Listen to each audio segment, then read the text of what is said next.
지난주 우리는 하나님을 기쁘시게 하는 제목으로 말씀을 드렸습니다.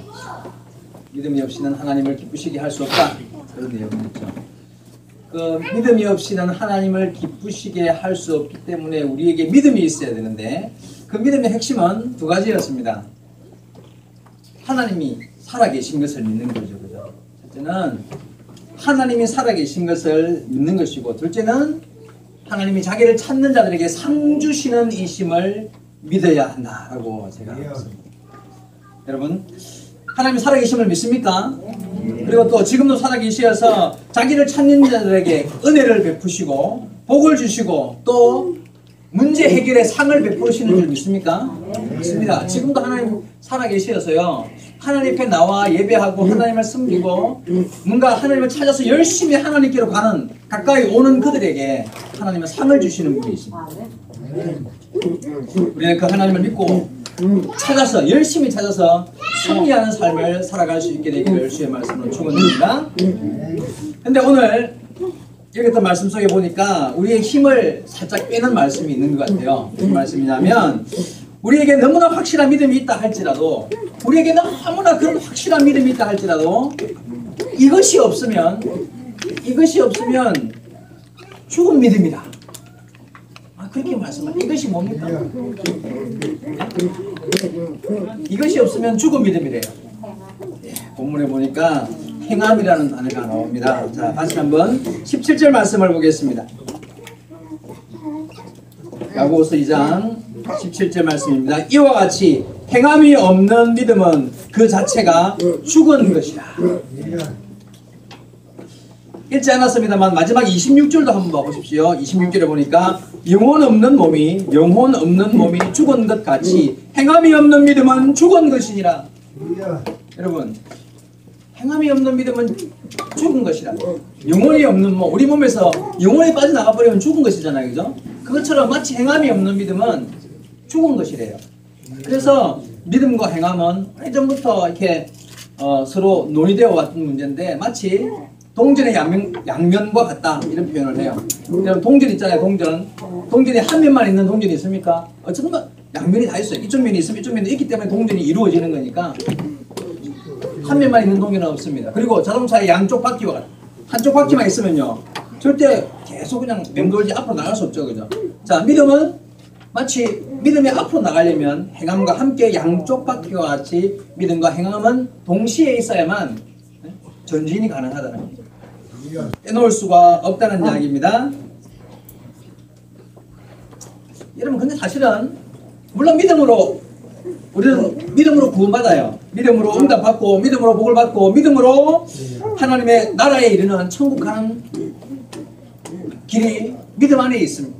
근데 그 믿음이 행함이 없는 관념적, 머리로서만 생각하는 믿음, 그런 머리 안에만 있는 믿음이면 그것은 죽은 것이래요. 여러분, 죽은 믿음으로 구원받을 수 있겠습니까? 죽은 믿음으로 결코 구원받을 수 없습니다. 14절 아까 처음에 읽었던 말씀에 내 형제들아, 만일 사람이 믿음이 있노라 하고 행함이 없으면 무슨 유익이 있으리요? 그 믿음이 능히 자기를 구원하겠느냐? 그 믿음이 어떻게 구원을 하겠느냐? 행함 없는 믿음은 결코 자기를 구원할 수 없다. 죽은 믿음으로는 은혜를 받을 수 없고 응답받을 수 없고 복받지 못한다는 것입니다. 성도는 그래서 살아있는 믿음을 소유해야 돼요. 살아있는 믿음. 살아있는 이 믿음이 뭡니까? 본문에 의하면 행함이 있는 믿음. 그죠? 행함이 있는 믿음이야만 살아있는 믿음입니다. 마음으로 믿을 뿐만 아니라 실제로 믿는 대로 실천하는 삶이, 믿음대로 실천하는 삶이 이어져야만 온전한 믿음을, 자기 안에 있는 믿음을 증명해낼 수 있다는 것입니다. 오늘 이 시간 말씀을 통해서, 우리 에바다 교회에 주시는 이 말씀을 통해서 살아있는 믿음을 소유하게 되는 성도 여러분 되기를 주의 말씀으로 축원드립니다. 살아있는 믿음이 중요해요. 옛날 시골 어떤 교회 목사님이 새로 부임을 해 오셨습니다. 근데 그 시골, 그 교회 바로 옆에 슈퍼마켓이 있는데, 그 슈퍼마켓 주인이 오는 손님들한테마다, 야, 이번에 새로 오신 목사님 너무 설교를 잘하시고 교회가 점점 좋아지고 막 이렇게 그 목사님의 말씀을 잘하신다는 입에 침이 마르도록 칭찬을 하는 거예요. 그래서 어느 날 한 손님이 왔다가, 그래요, 이번 주에는 그 목사님이 무슨 설교를 하셨습니까? 하고 그 슈퍼 주인에게 물었더니만 그 슈퍼 주인이 하는 말이 저야 모르죠. 한 번도 교회 가본 적이 없으니까 이라는 거예요. 아니 그렇게 입이 침이 많도록 그 목사님 훌륭한 분이고 설교를 잘하시고 이렇게 막 칭찬하면서 한 번도 그 교회 간 적이 없으면서 어떻게 그렇게 잘 아느냐고 물었대요. 그러니까 이 슈퍼마켓 주인이 피식 웃으면서 하는 말이요. 그 교회 다니는 성도들이 평상시에 날마다 외상값도 안 갚고 뺀돌거리고 이러더만 그 목사님 오고 나서 외상값도 잘 갚고 그냥 그렇게 그 행동이 그렇게 바뀌었다. 여러분 어떤 의미겠습니까? 여러분 잘 생각해 봐야 돼요. 그죠? 이 슈퍼마켓 주인이 무엇 때문에 그 교회와 그 목사님을 칭찬했느냐? 변화된 행동 때문에, 변화된 삶 때문에 칭찬하는 거예요. 성도들에게 성도가 무엇으로 칭찬을 받으며 교회가 무엇으로 칭찬받는가? 결국은 성도들의 삶의 변화된 모습입니다. 여러분 마음속에 숨겨진 믿음, 내 속 깊이 간직하고 있는 뜨거운 사랑, 영원한 천국을 향한 어떤 소망, 내 안에 있는 것, 그것으로는요 증명이 안 돼요. 반드시 내 안에 갖고 있는 숨겨지고 갖고 있고 또 품고 있는 그것을 인정받으려면 밖으로 드러난 내 삶의 아름다운 변화가 있어야만 그것이 있다고 인정이 되는 거예요. 여러분 추상명사인 믿음, 소망, 사랑 이런 것은 추상명사잖아요. 그죠? 눈에 보이는 게 아니잖아요. 근데 그거는 추상명사지만 동사화해야 돼요. 실제로 행동으로 옮겨져서 동사화될 때 그게 가치 있는 것이 되는 거예요. 내 안에 있는 믿음과 사랑, 그것이 행동으로 드러나서 정말 내 안에 있는 것이 행동으로 드러나서 나타내어지고 밖으로 드러날 때만 내 안에 있다라고 인정받을 수 있는 것이 된다는 거예요. 밖으로 드러나지 않은 증명되지 않은 사랑이나 증명되지 않은 믿음, 즉 행함이 없는 믿음은 죽은 것입니다. 증명되지 않은 것은 없는 거예요. 그런데 여기서도 한 가지 오해가 없어야 할 것이 뭐냐면 행함이 중요하다고 해서요 무조건 착한 일 많이 하고 무조건 뭐 선한 일 많이 하고 이렇게 자선사업 많이 하면 다 그것으로 인정될 수 있는 인정이 되는가? 그것이 믿음이 있는 것이라고 말할 수 있는가? 그렇지는 않다는 거예요. 구원은 분명히 믿음으로 받습니다. 다시 말해서 아무리 착한 일 많이 해도 아무리 뭐 선한 일 많이 해도 예수 믿지 않고서는 절대 구원받을 수 없습니다. 믿음으로 받는 거 맞습니다. 아무리 옳은 일을 많이 하고 선한 일을 많이 해도 그것으로는 죄의 문제를 해결할 수 없기 때문에 그렇죠. 죄의 문제를 해결할 수 없기 때문에 오직 죄의 문제는 예수 믿는 믿음으로만 그 문제가 해결되기 때문에 먼저 믿음이에요. 주를 믿는 믿음 안에서만 가능한 일. 그래서 여기서 말하는 행함은 반드시 예수 믿는 믿음 안에서 주님의 말씀에 순종하는 행함일 때만 그것이 온전한 행함이라는 거예요. 여러분 가끔 TV나 신문 같은 데 보면은 예수 믿지 않는 사람 중에서 자기가 평생에 어렵게 힘들게 막 돈 모아가지고 그걸 갖다가 그냥 한꺼번에 기부를 한다든지 선한 일에 내어놓는 그런 사회에 활용하는 그런 사람들 이야기가 가끔 나옵니다.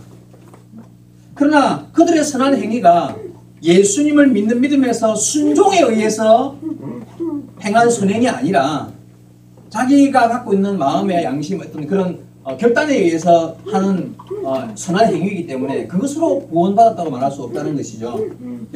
우리가 말하는 행함은 예수님의 말씀 안에서 예수님의 명령 안에 순종으로서의 행함이 이어야 한다는 것입니다. 순종으로서의 행함.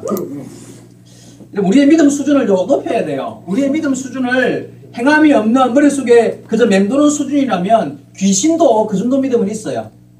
그게 아니라 귀신이 오히려 우리보다 더 큰 믿음을 가지고 있어요. 오늘 읽었던 말씀 19절 말씀 볼까요? 자 이렇게 나와 있습니다. 19절에 네가 하나님은 한 분인 줄을 믿느냐? 잘하는도다. 귀신들도 믿고 떠느니라. 여러분 귀신이요 그 믿음에 대한 지식 면에 있어서는요 우리보다 훨씬 더 하나님을 더 잘 알아요. 하나님에 대한 지식이 더 우리보다 훨씬 높아요. 귀신은 말 그대로 귀신처럼 알아요. 귀신같이 알아요. 예수님께서 어느 날 그라사인의 지방에 가셨을 때에 무덤 가운데 하며 착고의 채여도 풀고 막 쇠사슬을 끊어버리는 그런 군대 귀신 들린 귀신이 있었단 말이죠. 그 귀신이 예수님이 배를 타고 내려서 오니까 저 멀리서부터 보고 막 뛰어와가지고 예수님께 했던 말이 있습니다. 달려와서 뭐라 그랬겠습니까?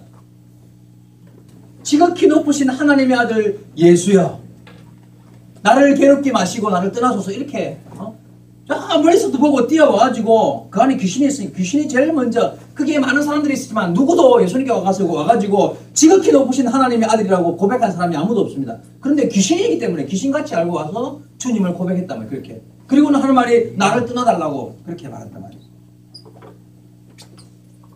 여러분, 귀신이 똑똑해요. 귀신이 얼마나 지혜로우냐 하면 성경에 보니까 성경 말씀도 우리보다 더 잘 외우고 많이 알아요. 예수님께서 시험 받으셨을 때 두 번째 시험으로 사단이 예수님을 성전 꼭대기에 세워놓고는 뭐라고 이야기합니까? 시편 91편 11절과 12절 말씀을 인용해가지고 뛰어내리라. 그러면 천사가 와서 네 발이 땅에 부딪히지 않도록 받들어 주지 않겠느냐, 이러면서 성경 구절을 이야기해요.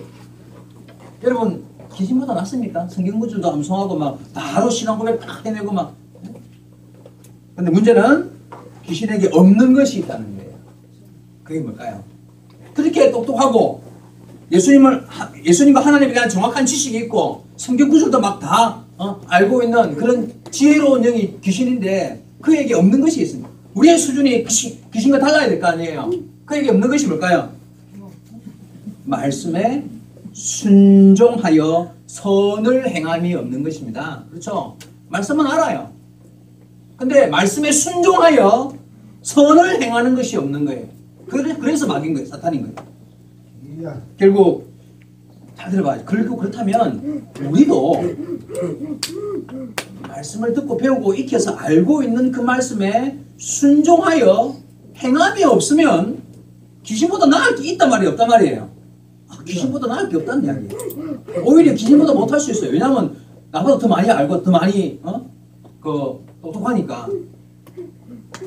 우리의 믿음의 수준이 더 귀신보다 나으려면 결국은 말씀에 순종하여 행하는 것으로만 그것이 증명될 수 있다는 것이죠. 성도가 하는 말이 하나님을 고백할 때 사랑이 충만하신 하나님, 은혜와 능력이 충만하신 하나님, 살아계신 하나님, 자기를 찾는 자들에게 상 주시는 하나님, 그렇게 고백만 하고 산다면 귀신은 우리가 더 많이 고백할 수 있어요. 하나님에 대해서 더 잘 알고 있다는 거예요. 여러분, 우리의 믿음의 수준을 높여야 돼요. 어떻게 해요? 어떻게 하면 우리의 믿음의 수준을 귀신보다 더 나은 믿음의 수준으로 높일 수 있을까요? 행동으로 입증해야지. 행동으로 입증해야 돼. 다른 방법이 없습니다. 내가 믿는 믿음의 믿음 하나하나 내 안에 내가 배운 믿음의 바른 삶을 하나씩 행동함으로만 우리의 믿음을 증명해내고 귀신보다 나은 사람이 되는 거예요. 우리에게 주시는 하나님의 말씀을 하나씩 순종하는 것으로만 내 안에 있는 믿음을 증명해낼 수 있다는 것입니다. 아브라함이 정말 하나님을 믿고 따랐습니다. 어느 날 하나님께서 그 아브라함의 믿음을 확인해 보고 싶었죠. 그래서 그 사랑하는 독자 이삭을 죽여서 번제로 바치라는 명령을 하십니다. 자, 그 말을 들은 아브라함이요, 조금도 주저함이 없이 즉시 그 말씀을 순종함으로써 자신 안에 있는 믿음을 증명해 보였습니다. 하나님이 그것을 기뻐하셨어요. 지금은 그렇지 않겠습니까? 우리가 수십 년 동안 예수 믿고 신앙 안에 살면서요, 조금도 믿음에 대한 머리는 이렇게 커져가지고는 다 알고 있고 배우고 있고 충만한데 행동으로 드러내지 못하고 있다. 하나님이 섭섭해 하실 것 같아요. 야, 네 믿음이 귀신보다 더 나은 게 뭐냐? 네 안에 믿음이 있다는 것을 무엇으로 증명할래? 물으실 것입니다. 다니엘과 세 친구들, 그들도 행함으로써 자신의 믿음을 입증시켜냈고 기적을 경험하게 되었습니다. 행함으로. 자, 다니엘이요, 기도하다가 이제 기도 한 번만 더 하면 사자밥이 될 것을 알고 죽을 것을 알고도 기도하기를 멈추지 않았습니다. 그리고 하나님은 그에게 은혜를 베푸시고 기적을 베풀어 주셨습니다. 자기의 믿음을 그런 식으로 입증해 보였다는 거예요. 생명을 걸고 자기의 믿음을 입증해 보였습니다. 다니엘의 세 친구 사드락 메삭 아벳느고도 다 같이 절할 때, 금신상 앞에 절할 때에 자기들이 절하지 않으면 그날 푸른 불에 타 죽을 것을 뻔히 알고도 그들은 우리는 하나님을 섬길 것이다 하고 자기들의 믿음을 행동으로 입증해 보였고 기적으로 그들의 삶이 연장되었습니다. 여러분, 지금 이 시대에 성도들의 문제가 무엇인가? 믿음이 없는가? 아니라고 생각해요. 믿음이 없다고 말하기는 조금 어폐가 있어요. 여러분, 지금까지 신학이 발전해 왔고요. 성경 연구도 계속 더욱 깊이 더 성경도 연구되어 왔습니다. 과학의 발전 못지않게 신학의 발전이 이어져 왔습니다. 성도들의 성경 지식, 옛날에 우리 초대교회 성도들을 성경 제대로 이렇게 지식 많은 거 아니었어요. 그저 그냥 우상 숭배하지 말라 선교사님들이 이야기해주면 그 말씀 하나를 붙잡고 그냥 목숨을 걸었지, 성경을 앞뒤 친구랑 다 막 이렇게 아는 지식적으로 막 신학적으로 깊이 파고들어 그렇게 가르칠 수 있는 뭐 한국말도 모르는 선교사님들이 어떻게 가르치겠습니까? 그러니까 성경 지식에 비하면 우리보다 훨씬 못했을 거란 말이죠. 그럼에도 불구하고 우리가 지금 이 시대에 성경 지식에 있어서 월등히 높고, 그러나 지금 성경 지식이 없어서 믿음이 없는 시대라고 말하지는 못할 것 같습니다. 문제는 믿음의 행동이 없는 거예요. 자기 안에 있는 믿음을 드러내어 증명해 보이는 바른 삶이 없는 거예요. 여러분, 자신의 믿음을 입증하는 순종이 사라져가고 있기 때문에 우리가 연약한 자들이고 하나님 앞에 칭찬받기 어려운 자들이 되는 것입니다. 문제는 믿음의 행동이 없는 시대, 즉 자신의 믿음을 입증하는 순종이 사라지는 것이 문제입니다. 여러분, 성경 지식을 많이 쌓아가는 것이 믿음을 쌓아가는 것입니까? 오해하면 안 돼요. 성경 지식을 많이 쌓는 것, 하나님 말씀을 들을 때에 그 말씀을 깨닫고 그냥 오늘도 새로운 것을 배웠다, 이것으로 믿음이 살아난다고 생각하면 안 됩니다. 어떤 사람은 또 방언을 하고 예언을 하고 뭔가 막 이상한 꿈이나 환상, 어떤 체험, 영적인 체험, 그런 것이 곧 자기 믿음과 연관되었다라고 생각하기 쉽다는 것입니다. 물론 이런 일들이 가치가 없는 것은 아닙니다. 그런데 그게 목적일 수는 없어요. 하나님은 그런 아름다운 신앙의 요소들을 결국 섞어서 만들어서 결국은 하나님의 말씀에 순종하는 사람이 되기를 원하시는 거예요. 그것으로만 자기 안에 있는 믿음이 증명될 수 있기 때문에 그렇습니다. 또 한 가지는요, 자기 안에 있는 믿음으로 즉시 순종하는 것이 문제입니다. 지금 순종하는 것입니다. 순종해야 한다는 것은 알아요. 여러분, 성도들 가운데 순종이 제사보다 낫다 이런 말씀 잘 알아요. 순종해야 된다. 아멘 하고 순종해야 된다. 말씀을 들으면 그 말씀 듣는 목적도 그 말씀에 순종하여 바른 믿음의 길을 살아간다는 것 모르는 바가 아닙니다. 그런데요, 즉시 순종해야 한대요. 지금 순종이 안 된다는 게 또 한 가지 문제입니다.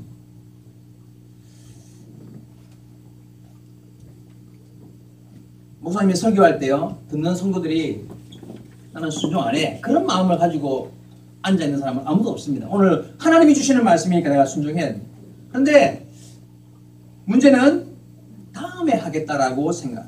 오늘 말씀 너무 은혜롭고 너무 감사하고 좋은데 다음에 기회 되면 해야지. 당연히 그래 해야지 하면서 지금이 아닌 다음으로 덮어둔다는 것이 문제라는 것입니다.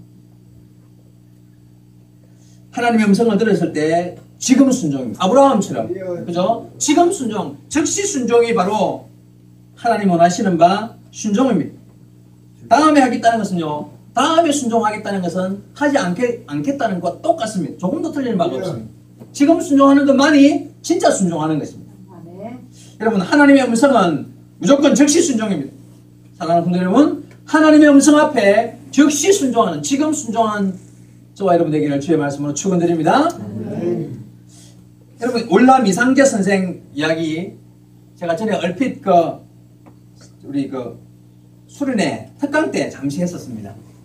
올라 미상재 선생, 조선의 거인이다. 별명이요, 그분이 정말 똑똑한 분이에요. 우리나라 초대가 아니라 1800년대 말에 조선시대에 미국으로 사신을 보낼 때에 같이 갔을 만큼 그 당시 1800년대에 이미 영어에 능통했던 분이었고, 학식으로 양반으로서 정말 학식이 뛰어난 그런 분이에요. 그분이 돌아가셨을 때 서울 인구가 30만이었는데 20만 명이 참석을 했어요. 그분 장례식에 참석하기 국장으로 치렀는데 사회장으로 치렀는데 그만큼 그분을 존경하는 분이 많았고 조선의 최고의 지식인으로 알려진 그런 분이. 근데 이분이 감옥에서 예수를 믿었어요. 누구 때문에? 이승만 씨 때문에. 이승만 박사가 저기 한성 감옥에 있었을 때 이 이상대 선생이 거기 들어왔단 말이에요. 그 소식을 듣고 이승만이 얼마나 열심히 전도를 하려고 애썼는데, 근데 이분이 학자이기 때문에 얼마나 정말 미국에 갔었을 때 미국 사람들의 스테이크 이야기 제가 기억납니까? 잘 살긴 잘 사는데 공자도 모르고 맹자도 모른다면서 그놈들 쌍놈 취급했던 그런 사람. 그러니까 이분이 갖고 있는 유학 사상이나 이런 게 굉장히 깊. 근데 이분이 예수를 어떻게 믿게 되냐면 감옥에 있었을 때에 한성 감옥에 있었을 때 이상재 선생이 이승만의 아주 적극적인 전도로 예수를 믿게 돼요. 그리고 그 안에서 성경 공부를 열심히 해요. 그리고는 예수를 믿고 난 뒤에 어떤 일이 벌어지냐면 다음에 출소를 하고 나서 자기 집으로 돌아가요. 집에 돌아가가지고 큰 부자였거든요. 엄청 큰 부자였기 때문에 집에 종이 엄청 많아요. 종을 싹 다 불러 모아요. 노비들, 그리고 또 여자들 이렇게 집에서 이렇게 그냥 부리는 여종들 다 불러 모아놓고 다 앉혀놓고 자기가 큰절을 해요. 이상재 선생이 거기다 큰절을 하면서 내가 지금까지 몰라서 자네들을 종으로 부렸습니다. 이러면서 하나님 말씀해 보니까 사람은 다 똑같다라고 말씀하시는데 내가 지금까지 몰라서 당신들 종으로 부리고 내 밑에 부리는 사람을 썼는데 이제는 다 자유하십시오 하면서 다 땅을 나눠주고 재산을 나눠주고 싹 다 보냈어요. 종들을. 이유는 뭘까요? 하나님 말씀을 읽고 배우고 보니까 하나님 말씀이 이렇게 귀하구나. 하나님 이렇게 살아야 한다고 말씀하시는 그 말씀을요 듣고 배운 순간 즉시 순종하는 거예요. 그게 쉬운 일이었겠습니까? 그 큰 부자가 하나님 말씀 배우고 나서 사람은 평등한 거야 이러면서 집에 돌아와서 종은 다 부리고 그러면서 하나님 섬기지 왜 종들을 풀어줘요? 그것도 재산까지 다 나눠주면서 다 분할해서 줬다는 게 이게 보통 일이 아니에요. 왜 그럴까요? 하나님 말씀을 듣고 그 말씀의 은혜를 받고 그 삶의 내 삶이 그 말씀으로 이어진다는 것은요 순종 아니면 증명이 안 된다는 거예요. 여러분 즉시 순종함으로써 내 안에 믿음이 있음을 증명하시기 바랍니다. 무엇으로 증명하시겠습니까? 내가 믿는다고 20년 30년 신앙의 영역 그게 자랑이고 그게 증명입니까? 아닙니다. 즉시 순종만이 내 안에 있는 믿음을 증명해 보일 수 있는 것입니다. 사단은 아까 말씀드렸죠. 지혜롭고 똑똑하다고요. 그래서 성도들을 유혹하고 성도들을 이렇게 시험에 빠지게 할 때도 맞춤형 서비스를 해요. 맞춤형으로 딱 그 수준에 맞는 시험을 한다는 거예요. 불신자들 사탄은 안 건드립니다. 예수 안 믿는 사람들은요 그냥 그대로 둬도 자기 편이니까 불신자들을 이렇게 터치하지 않아요. 그 삶에 그대로 그냥 두는 거예요. 그런데 어느 날 그 불신자가 전도를 받고 교회를 한번 가볼까 말까 이런 상황이 벌어지면 사단이 역사를 시작합니다. 어떻게 해요? 못 가게 막는 거지. 무슨 수를 써서라도 그냥 교회 못 나갈 일을 만들고 억지로 이렇게 못 가게 막는 게 그게 이제 가만두지 않는 게 자기 편을 만들기 위해서 그렇게 시험해요. 자, 그렇게 해가 어느 날 그 사람이 드디어 교회를 가기 시작했어요. 일단 교회를 갔어요. 그러면 그때부터는요 믿음이 생기지 않도록 막는 거예요. 할 수 있으면 빠질 일을 만들고 신앙이 들어가지 않도록 그냥 사람들과 괜히 부딪히게 만들고 이래가지고 신앙이 들어가지 않도록 만들어요. 또 이제 시간이 흘렀어요. 정말 제대로 믿음을 가지게 돼가지고 주일날 안 빠지고 열심히 신앙생활 잘하고 은혜를 받고 믿음의 성도가 되었다 칩시다. 그럼 가만히 있겠습니까? 아니에요. 그럼 또 어떻게 해요? 다음에 순종해라. 그거 다음에 하면 지금 하지 말고 다음에 기회가 있으니까 이런 식으로 그 수준에 맞도록 저 모든 성도 목사면 목사, 주일학교 아이면 아이 모든 성도에게 맞춤형 서비스를 하는 거예요. 그래서 우리는 정신을 차려야 돼요. 목사님은 시험 없겠습니까? 어쩌면은요 목회자들에게 더 큰 시험 하나만 넘어뜨리면 다 넘어가니까 이런 생각하고 사단이 행하는 이 맞춤형 시험을 이기는 최고의 방법이 뭐냐? 바로 즉시 순종, 지금 순종. 들었을 때 순종하는 거예요. 그러면 그냥 끼어들 틈이 없도록 즉시 순종하는 사람에게 하나님께서 결국 그 믿음을 더욱 온전케 새롭게 세워 가도록 하시는 것입니다. 다음에 해보자. 이 마귀의 유혹이라는 생각을 여러분 명심해야 됩니다. 다음에 순종하겠다. 기회 있을 때 한번 그 일은 실천해 보겠다. 틀렸다는 것입니다. 여러분, 지금 순종이 바로 내 믿음이 산 믿음이라는 것을 입증하는 방법입니다. 말씀이 선포되지 않은 교회가 없고요. 하나님께서 사랑하지 않는 교회가 없고요. 하나님께서 세우지 아니한 교회는 없습니다. 문제는 선포되는 말씀, 하나님으로부터 임한 은혜를 지금 순종하지 않는 교회가 문제고 지금 순종하지 않는 성도가 문제인 것입니다.